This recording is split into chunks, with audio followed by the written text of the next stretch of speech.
జగన్మోహన్ రెడ్డి గారికి హృదయపూర్వక నమస్కారాలు, స్వాగతాలు చెప్తున్నాం. నేను సార్ని ఒక్క మాట అడిగాను ఇందాక, అక్క చెల్లెమ్మలకి ఒక మాట చెప్తా ఉన్నాను. నేను ఒకే ఒక్క మాట సార్ అడిగాను. సార్ నాకు పర్మిషన్ ఇచ్చారు. సార్, అక్క చెల్లెమ్మల అందరికి, మీ అందరికీ నేను చెప్పేది ఒక్కటే, నేను పిఠాపురం నియోజకవర్గంలో పుట్టలేదు. నన్ను అవహేళన చేస్తున్నారు, నన్ను అవమానిస్తున్నారు, నన్ను మీకు దూరం చేస్తున్నారు. నేను ఇదే చెప్తున్నాను, నా కుటుంబ సభ్యులు నేను క్షమించమని అడుగుతున్నాను.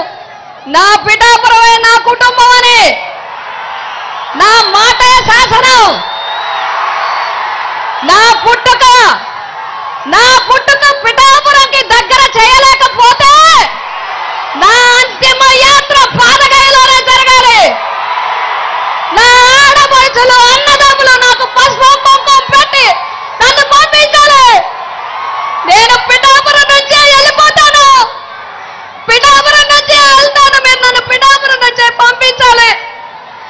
నన్ను అవమానిస్తున్నారు, నన్ను దూరం చేస్తున్నారు, నన్ను దూరం చేయాలని చూస్తున్నారు. నేను వెళ్ళను, ఇక్కడి నుంచే వెళ్తా. ఇప్పటి నుంచి ఇంకా పిఠాపురం వదిలిపెట్టను. మిమ్మల్ని చెంగు చాచి అడుగుతున్నా, ఈ ఒక్క అవకాశం నాకు ఇవ్వండి.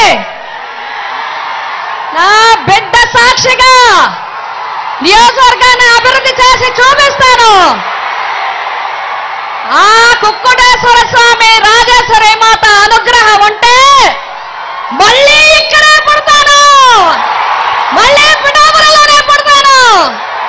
మీ రుణం తీర్చుకుంటారు అని చెప్పి మీ అందరికీ తెలియజేస్తున్నాను. నాకు ఈ అవకాశం ఇచ్చినందుకు జగన్మోహన్ రెడ్డి గారికి నా ధన్యవాదాలు తెలియజేసుకుంటున్నాను.